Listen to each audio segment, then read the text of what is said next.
आज हम हमारा नया टॉपिक लेकर आए हैं। टॉपिक है laws of motion. Laws of motions के ऊपर आज हम डिस्कस करेंगे। कुछ की पॉइंट मैंने लिखे हैं जिसके ऊपर हमारा डिस्कशन होगा। फर्स्ट थिंग, हमें इनर्शिया के ऊपर बात करना है कि इनर्शिया क्या है, इनर्शिया को कैसे डिफाइन कर सकते हैं, और इनर्शिया को जानने के बाद ही हमारे पास वो एबिलिटी होगी जिससे हम लॉ ऑफ इनर्शिया या न्यूटन फर्स्ट लॉ को समझ सकते हैं। ये काफी पॉपुलर है, न्यूटन्स के थर्ड लॉ, न्यूटन्स के लॉ ऑफ मोशन जो उन्होंने दिए थे। तो फर्स्ट लॉ को लॉ ऑफ इनर्शिया के नाम से भी हम जानते हैं। अगर इसको समझना है ना तो पहले आपको इनर्शिया को समझना चाहिए।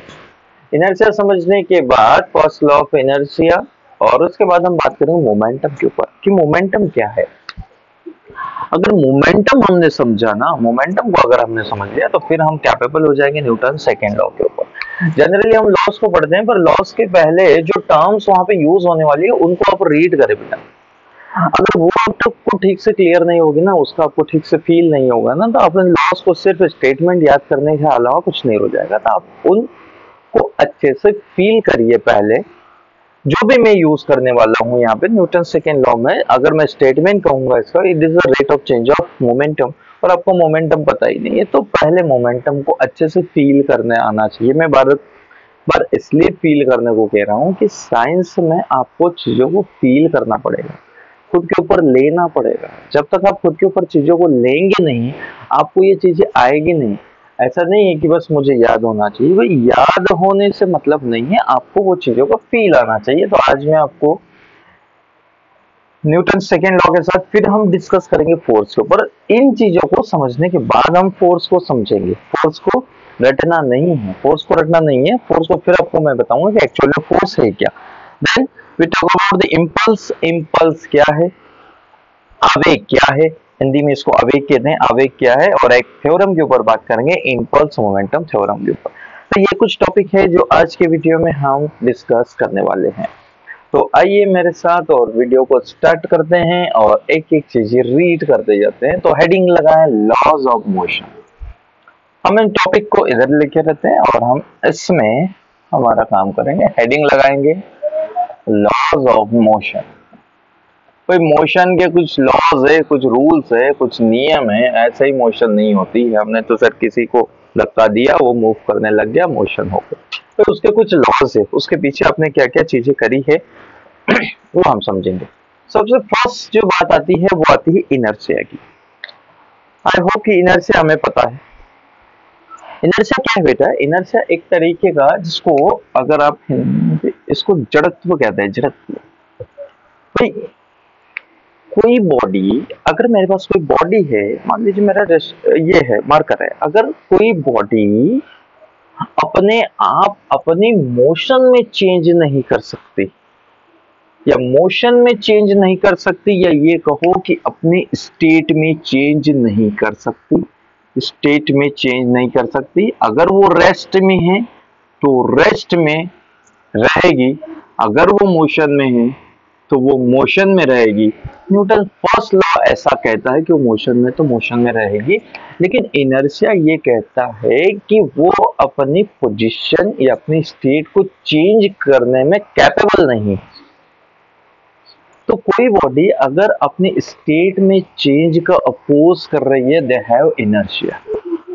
Inertia is a property of a body to oppose to change its state. Inertia is a property, a tendency of a body, tendency लिखो, tendency of body to oppose to change in its state। और यहाँ पे मैं direction word का भी use करता हूँ, क्योंकि स्टेट दो है और इनर्शिया जो है वो 3 टाइप्स के होते हैं। स्टेट 2 है, इनर्शिया 3 टाइप का होता है। फर्स्ट, जिसको आप कहते हैं inertia of rest. Inertia of rest कोई फील करें, अगर मेरे पास कोई चीज रखी हुई है, अगर मेरे पास कोई चीज रखी है, तो अगर उसकी स्टेट में चेंज करना है, वो रेस्ट में रखी हुई है, वो रेस्ट में रखी हुई है। अगर उसकी स्टेट को चेंज करने जाएंगे तो आप क्या लगाएंगे, उसके ऊपर फोर्स लगाएंगे, फोर्स लगाएंगे तब वो जाके मोशन में जाएगी। तो इनिशियली आपको लार्ज अमाउंट का फोर्स लगाना पड़ेगा। अगर मैं कहूं कि उस फोर्स को गायब कर दो, फोर्स हटा दो, फोर्स हटा दो, और कोई बॉडी मेरे पास अगर रखी हुई है, मान लो ये बॉडी है जिसका मास m है, अगर मैंने इसके ऊपर कोई भी एक्सटर्नल फोर्स नहीं लगाया, एक्सटर्नल फोर्स नहीं लगाया, तो बॉडी हमेशा फॉरएवर ऐसे के ऐसे रखी रहेगी। ये बॉडी अपने स्टेट में चेंज नहीं ला सकती, और अगर किसी ने लाने की कोशिश करी इसमें चेंज, तो ये उसका अपोज जरूर करेगी। तो tendency of a body to oppose to change its state और डायरेक्शन। अगर ये रेस्ट में है और आप इसको फोर्स लगा के मोशन में ले जाएंगे, मोशन में ले जाएंगे, तो आप इसकी स्टेट को चेंज कर रहे हैं, और अगर आप इसकी स्टेट को चेंज कर रहे हैं तो ये बॉडी उसका अपोज करेगी। तो जितना ये अपोज करेगी उतना उसका इनर्शिया, जितना अपोज करेगी उतना ये इनर्शिया। एक पॉपुलर एग्जांपल रहा है कि जब आप बस में बैठते हैं, मान लो कि बस और दोनों रुकी हुई है, स्टेशन पे बस खड़ी है, अगर आप बस में बैठते हैं और ड्राइवर क्या करता है, बस को अचानक से एक्सेलरेट करता है। अगर ड्राइवर ने बस को अचानक से एक्सेलरेट कर दिया तो क्या होगा, मैं थोड़ा सा बैक डायरेक्शन में झुक जाऊंगा, मैं थोड़ा सा बैकवर्ड हट जाऊंगा, पीछे की तरफ हट जाऊंगा। क्यों हट जाऊंगा, क्योंकि मैं जब बस में बैठा था, मैं और बस दोनों रेस्ट में थे। अब इंजन ने फोर्स अप्लाई किया बस के ऊपर, तो बस मोशन में चली गई, लेकिन मेरी बॉडी क्या करती, मेरी बॉडी मोशन में जाने का अपोज कर रही है और रेस्ट में रहना चाहती है। तो उस रेस्ट पोजीशन को बनाए रखने के लिए मैं बैक साइड में थोड़ा सा झुक जाता हूं। और अगर कोई बाइक पे बैठा हो, सेम एग्जांपल अगर मैं बाइक के लूं, अगर कोई बाइक पे बैठा है और आपकी बाइक अच्छी स्पोर्ट्स बाइक है, अगर आप उससे मूव कराते हैं, कोई अच्छा सा अगर आपका दोस्त है चलाने वाला, अगर उसको सडनली मूव कराता है तो पीछे वाले को कभी गिरा भी देता है, तो just because of the inertia of rest.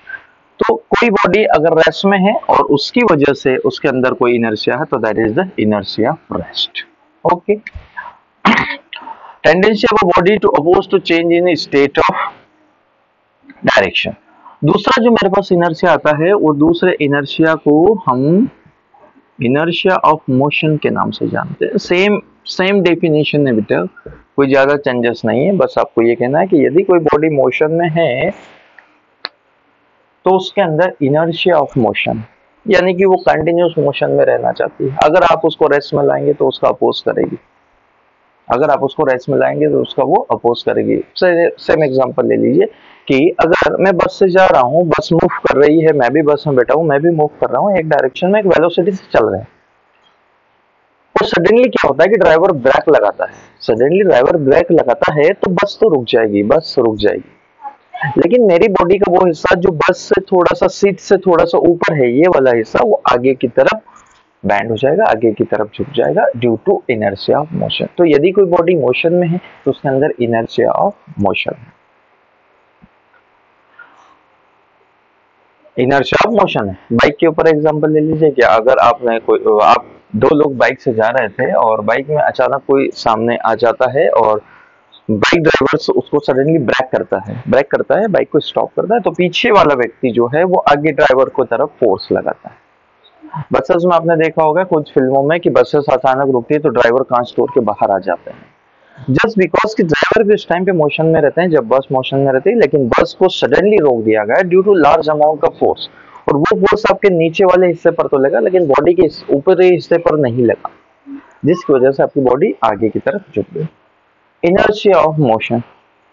तीसरा जो मेरे पास इनर्शिया का टाइप है, ये इस चीजों को ज्यादा डिस्कस करने की जरूरत नहीं है, आप फील कर सकते हैं इनर्शिया ऑफ डायरेक्शन।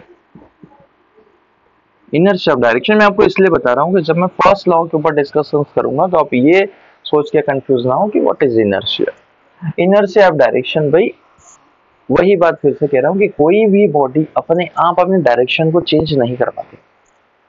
अगर वो डायरेक्शन को चेंज नहीं कर पाती और अगर आपने कोशिश करी उसके डायरेक्शन में चेंज लाने की, अगर आपने कोशिश करी तो उसका अपोज जरूर करेगी।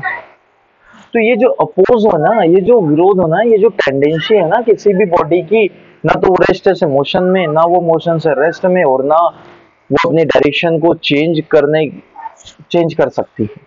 और अगर ये तीनों काम आपने किए, यानी कि अगर आपने उसके स्टेट में चेंज किया, तो वो उसका अपोज जरूर करेगी। ये जो अपोज है ये है इनर्शिया।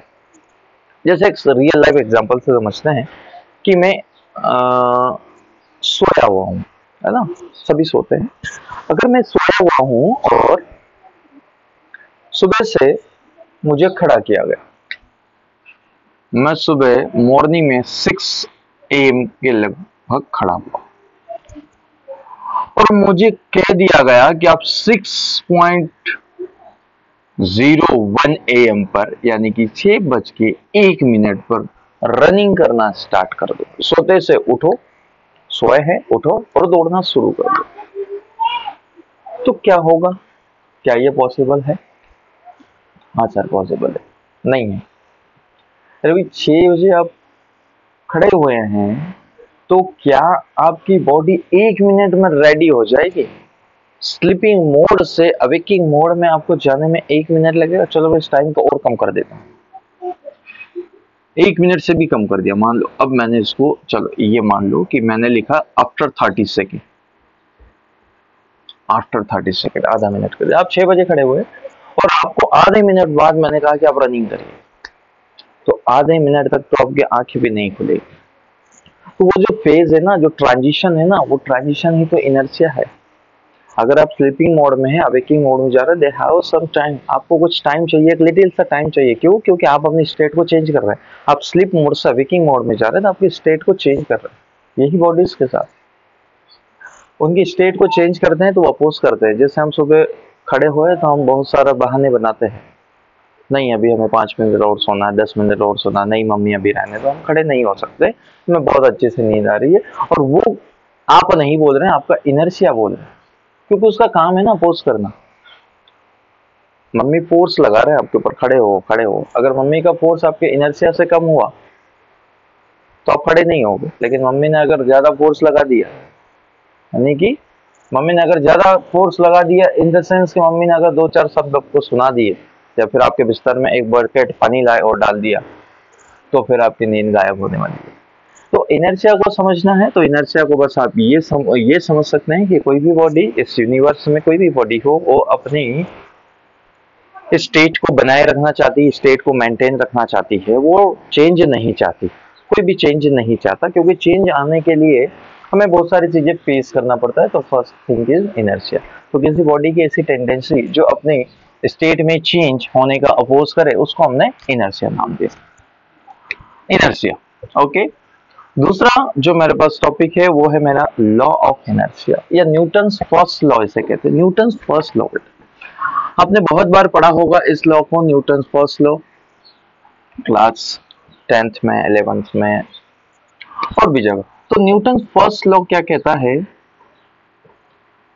न्यूटन फर्स्ट लॉ को आप लॉ ऑफ इनर्शिया के नाम से भी जानते हैं। न्यूटन फर्स्ट लॉ को लॉ ऑफ इनर्शिया के नाम से भी जानते हैं। इसी का नाम है लॉ ऑफ इनर्शिया।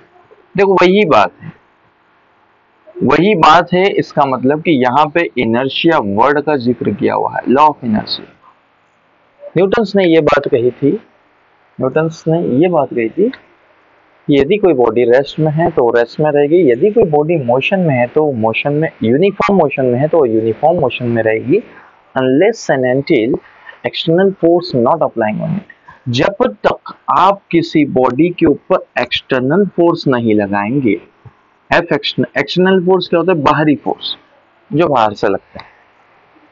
जब तक आप किसी बॉडी के ऊपर एक्सटर्नल फोर्स नहीं लगाएंगे, बॉडी अपने आप अपनी स्टेट को चेंज नहीं कर सकती। That is the law of inertia और Newton first law. If any body is it in rest, continue is it in rest. If any body is it in motion, continue it is in uniform motion, unless and until external force not applied on it.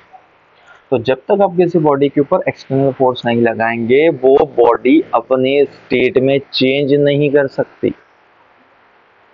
Feel करो, अच्छे से feel करो, inertia है। मैं एक book लेता हूँ, इस बुक को मैच के ऊपर रख देता हूँ, मान लो ये मैंने इस तरीके से बुक को रख दी, क्या ये बुक अपने आप कभी अपनी रेस्ट वाली पोजीशन को चेंज कर सकती है? तो आपका आंसर होना चाहिए नहीं। कब नहीं? जब इसके ऊपर एक्सटर्नल फोर्स जीरो नहीं, एक्सटर्नल फोर्स जीरो। अगर आप उसके ऊपर कुछ एक्सटर्नल फोर्स लगाएंगे तो ये अपने स्टेट में चेंज कर सकते हैं। Newton first law, if external force is zero, external force zero होगा तो कोई भी बॉडी अपने स्टेट में चेंज नहीं कर सकती, ना ही अपने डायरेक्शन में चेंज कर सकती है, ना ही अपनी डायरेक्शन में चेंज कर सकती है। तो न्यूटन का फर्स्ट लॉ रहा है जो कि काफी पॉपुलर हुआ है। कुछ एग्जांपल्स बताएं। वही एग्जांपल्स मैंने कहा, मान लीजिए कि आपके पास एक टेबल है, टेबल पे आपने एक बुक रख दी है, अब ये बुक रेस्ट में है, और अगर ये बुक रेस्ट में है, इसके ऊपर एफ एक्सटर्नल अगर आप कोई फोर्स लगा ही नहीं रहे हैं तो ये ऑलवेज रेस्ट में ही रहने वाली है, ये कहीं नहीं जाने वाली है, ऑलवेज रेस्ट में रहने वाली है। अगर एक्सटर्नल फोर्स लगाओगे तो ये मोशन में जाएगी, ठीक है। अगर सोचो कि मेरे पास एक कार है, शायद मेरे पास एक कार होती, मेरे पास एक कार है और कार जो है वो एक फ्रिक्शन लेस रोड पे चल रही है, फ्रिक्शन लेस रोड पे चल रही है। भाई ऐसा रोड तो दुनिया में ढूंढना मुश्किल है जहां पे फ्रिक्शन ना हो, फ्रिक्शन लेस मुश्किल है, लेकिन माना तो हम कर ही सकते हैं, सपोज तो हम कर ही सकते हैं साइंस। अच्छा कार सर आपकी चल नहीं रही है, उड़ रही है, इसको थोड़ा चलाते हैं ना, ऐसे ऐसे टच करा के चलाते हैं ना। कोई बच्चा पूछेगा सर कार उड़ती है क्या? चलो अब बढ़िया लग रही है ना, ये कार है मेरी, फ्रिक्शनलेस सरफेस पे चल रही है। और क्या है यहाँ पे? एयर फ्रिक्शन भी नहीं, एयर फ्रिक्शन भी नहीं, एयर भी फ्रिक्शन लगाती है, सबको पता होना चाहिए। कब? आप धीरे धीरे चलेंगे तो आपको पता नहीं चलेगा, लेकिन थोड़ा रॉकेट की स्पीड से चलिए तब आपको पता चलेगा कि एयर फ्रिक्शन क्या चीज है। तो एयर भी फ्रिक्शन लगाती है, सरफेस भी फ्रिक्शन लगाती है, घर्षण लगाती है। तो ये जो फ्रिक्शन है, अगर इनको मैं एयर फ्रिक्शन को भी मैं कर दूं जीरो, और फ्रिक्शनलेस सरफेस यानी कि जो मेरा फ्रिक्शन होता है उसको भी मैं कर दूं जीरो, यानी कि कार बिल्कुल ही स्मूथ रोड पे चल रही है, कोई भी एक्सटर्नल फोर्स नहीं, नेट एक्सटर्नल फोर्स इसके ऊपर जीरो है। और ये कार जो है ये चल रही है 10 मीटर पर सेकेंड की स्पीड से। तो क्या होगा बेटा? भाई ये इसी रफ्तार से चलती रहेगी 1 month, 1 year, 10 years, 20 years, thousands years, lakhs year, हमेशा फॉरएवर ये कार इसी रफ्तार से चलती रहेगी अगर इसके ऊपर कोई एक्सटर्नल फोर्स नहीं है तो। यानी कि ये कार अपने मोशन वाली स्टेट को चेंज नहीं कर सकती। क्यों नहीं कर सकती? क्योंकि एक्सटर्नल फोर्स नहीं है इसके ऊपर। तो ये कार के ऊपर एक्सटर्नल फोर्स नहीं होने की वजह से ये अपनी मोशन वाली स्टेट को चेंज नहीं कर सकती। और ऐसा होता तो सर कितना अच्छा होता, हमारी गाड़ियों में फ्यूल बहुत कम लगता, क्योंकि एक बार कार को धक्का दे देते और हम चलते जाते बेटा, तुम चलते जाते। बुरी बात तो तब होती जब आपको मैं कह देता कि इस कार को रोको, और अगर आप फ्रिक्शनलेस एयर फ्रिक्शन जीरो ऐसी सरफेस पे जा रहे हैं तो भाई साहब आप इसको रोकोगे कैसे? आप रुक ही नहीं सकते, आप फिर चलते जाओगे। तो ऐसा नहीं सोचना। फ्रिक्शन को अगर आपने जीरो कर दिया तो आपको स्लिपिंग होती है बरसात के दिनों में, अभी वही टाइम चल रहा है। अगर फ्रिक्शन जीरो हो गया तो आप कभी रुक ही नहीं सकते, भाई रोकोगे कैसे? आप रोक नहीं सकते। तो न्यूटन फर्स्ट लॉ था। उसके बाद जो हमारे पास एक चीज आती है दैट इज मोमेंटम। अब ये क्या है, थोड़ा फील करते चलिए बेटा। मैंने आपको इनर्शिया बताया, फर्स्ट लॉ बताया। Inertia it is a property और tendency of a body to oppose to change in state. और मोमेंटम, मोमेंटम P से डिनोट करते हैं, वेक्टर क्वांटिटी होती है, वेक्टर क्वांटिटी वही मोमेंटम, P से डिनोट करेंगे वेक्टर क्वांटिटी। ओहो, मोमेंटम क्या है? चलो एक बात बताओ मुझे, मोमेंटम को समझने से पहले एक एग्जांपल को समझ लेते हैं। मेरे पास एक बाइक है, हाँ बाइक है मेरे पास एक बाइक है। चलो बाइक को ऐसे बना देते हैं जैसे वो बाइसिकल है। ये मेरी एक बाइक है और मेरे पास एक ट्रेन भी है। अच्छा सर आपके पास ट्रेन भी है? ट्रेन कैसे हो सकती है बेटा? ट्रेन तो गवर्नमेंट की होती है, हमारी तो होती नहीं है। पर मान लेते हैं कि हमारे पास एक ट्रेन है, एक बाइक है, एक ट्रेन है। भाई मेरी जो बाइक है वो चल रही है 15 किलोमीटर पर आवर की रफ्तार से, और मेरी ट्रेन भी चल रही है 15 किलोमीटर पर आवर की रफ्तार से। क्या दोनों की वेलोसिटी सेम है? यस सर सेम है। मुझे बाइक को भी क्या करना है, यहाँ जाके रोकना है, और ट्रेन को भी यहाँ जाके रोकना है। मैंने यहाँ से ब्रेक्स लगाना स्टार्ट किए, यहाँ से ब्रेक्स लगाना स्टार्ट किए, तो क्या इतने टाइम में क्या ये दोनों सेम ब्रेक्स का यूज करके रुक सकती है, या इतनी डिस्टेंस कवर करके दोनों रुक सकती है? थोड़ा फील करना आप उसको, क्या रुक सकती है? दोनों की स्पीड सेम है, दोनों की स्पीड सेम है। किसी बच्चे ने कहा सर नहीं रुक सकती, क्यों नहीं रुक सकती? सर क्योंकि ट्रेन का मास ज्यादा है, और ट्रेन को रोकने के लिए हेवी ब्रेक्स चाहिए, और अगर जिन ब्रेक से आप बाइक को रोकने की कोशिश करते हैं उन्हीं ब्रेक्स को ट्रेन को रोकने की कोशिश करेंगे, तो ट्रेन उन ब्रेक्स को ब्रेक कर देगी, तोड़ देगी। जब सेम स्पीड है तो रोकने के लिए अलग अलग फोर्स की जरूरत क्यों? अलग अलग ब्रेक भी फोर्स ही लगाते हैं ना, अपोजिट डायरेक्शन में फोर्स लगाते हैं मोशन को स्टॉप करने के लिए। तो जब सेम स्पीड है तो अलग अलग फोर्स क्यों? क्योंकि मास यहाँ पे ट्रेन का अलग है। अब ये किसी को नहीं पता तो पता कर लेना बेटा कि ट्रेन जो है ना वो बाइक से हैवी होती, तो ट्रेन का मास ज्यादा है, इसको रोकने में ज्यादा मेहनत लग रही है। बाइक का मास कम है, इसको रोकने में कम मेहनत लगी। यहाँ से एक चीज हमें पता चल गई, क्या मास भी कोई ना कोई कंट्रीब्यूशंस करता है। तो हमने एक नई फिजिकल क्वांटिटी बनाई और जिसको नाम दिया मोमेंटम, जिसको नाम दिया मैंने मोमेंटम, जो कि होती है मास इंटू वेलोसिटी का प्रोडक्ट, मास इंटू वेलोसिटी का प्रोडक्ट, या p vector is equal to m, p vector velocity की डायरेक्शन। और समझाइए सर, तो समझ लो जो क्वांटिटी ऑफ मोशन है, भाई फिजिक्स में फिजिकल तरीके से समझो, क्वांटिटी ऑफ मोशन है ना, उसी का नाम आपका मोमेंटम है। क्वांटिटी कितनी है मोशन की, क्वांटिटी कितनी है? आपने कहा 10 मीटर पर सेकंड, 10 मीटर पर सेकंड ट्रेन के लिए भी और कार के लिए, it's okay.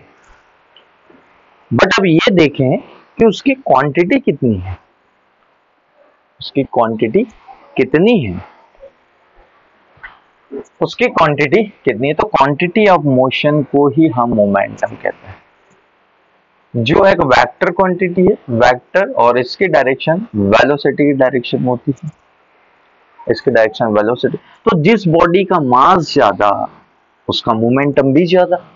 If mass is greater than momentum is greater. अगर मेरे पास दो बॉडी है, एक बॉडी ए है, दूसरी बॉडी मेरे पास बी है, इसका मास है m1, इसका मास है m2। ये जा रही है v1 वेलोसिटी से, ये जा रही है v2 वेलोसिटी से।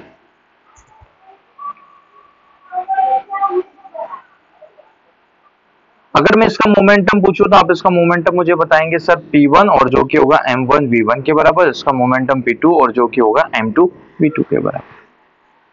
अब मान लेते हैं कि दोनों सेम वेलोसिटी से जा रही है, दोनों की वेलोसिटी मैंने सेम कर दी, दोनों की वेलोसिटी सेम है v। अब मोमेंटम किसका ज्यादा? तो अब मोमेंटम जो है उसका ज्यादा होगा जिसका मास ज्यादा। भाई p1 के लिए v तो सेम है, v पे तो डिपेंड कर नहीं रहा। यानी कि अगर मैं ये देखूं कि p1 is equal to p2 कर दूं, यानी कि m1v is equal to m2v, v से v तो गया, तो जिसका m ज्यादा उसका p ज्यादा। तो हैवी बॉडीज जो होती है, अगर मैं दो बॉडीज को सेम वेलोसिटी से फेंक रहा हूं, तो अगर आपसे पूछा जाए कि मोमेंटम किसका ज्यादा, ऑब्वियसली जो भारी उसका मोमेंटम ज्यादा। जो भारी है उसका मोमेंटम ज्यादा, जो हैवी है उसका मोमेंटम ज्यादा, जो लाइट है उसका मोमेंटम कम। चलो यूनिट की बात कर लो, इसकी यूनिट क्या होगी? यूनिट आपको किसकी चाहिए? मास की यूनिट बता दो बेटा, unit of mass sir KG. Velocity की यूनिट बता दो, मीटर पर सेकेंड, केजी मीटर पर सेकेंड, यार इसको ऐसे लिखें केजी मीटर पर सेकेंड। Momentum, okay. डायमेंशन की बात करें, डायमेंशन क्या होगा? ये सब आप निकाल सकते हैं, डायमेंशन कैसे निकालना है। एक काम करो, मास के लिए बताओ सर एम, वेलोसिटी के लिए बताओ, वेलोसिटी के लिए बताओ sir L T minus one. बस मोमेंटम का लिख दो, M L T minus one is dimension of momentum. तो मेरे पास मोमेंटम एक ऐसी क्वांटिटी आई जो कि क्वांटिटी ऑफ मोशन को बताती है। दो ऑब्जेक्ट या दो बॉडी सेम वेलोसिटी से चल रही है, इट डजंट मीन कि उन दोनों में सब कुछ सेम है। हो सकता है उनका मास डिफरेंट हो, और अगर मास डिफरेंस है, मान लो ट्रेन का एक्सीडेंट होता है और एक बाइक का एक्सीडेंट होता है, दोनों की रफ्तार सेम थी, कौन ज्यादा नुकसान करता है? कौन सी घटना ज्यादा आपके लिए हार्मफुल हो सकती है? सर ट्रेन वाली, ट्रेन वाली घटना ज्यादा हार्मफुल होगी, क्योंकि ट्रेन जब किसी ऑब्जेक्ट से, किसी बॉडी से, किसी से टकराएगी तो बहुत ज्यादा डैमेज करने वाली है, जस्ट बिकॉज ऑफ मोमेंटम। उसका मोमेंटम काफी हाई है बेटा, इसलिए वो सबसे ज्यादा डैमेज करने वाली है आपकी ट्रेन, और बाइक जो है उससे कम नुकसान होगा। तो ये था मेरे पास मोमेंटम। अगला जो मेरा टॉपिक है वो है न्यूटन सेकेंड लॉ। अगला जो हमारा टॉपिक है वो है न्यूटन सेकेंड लॉ।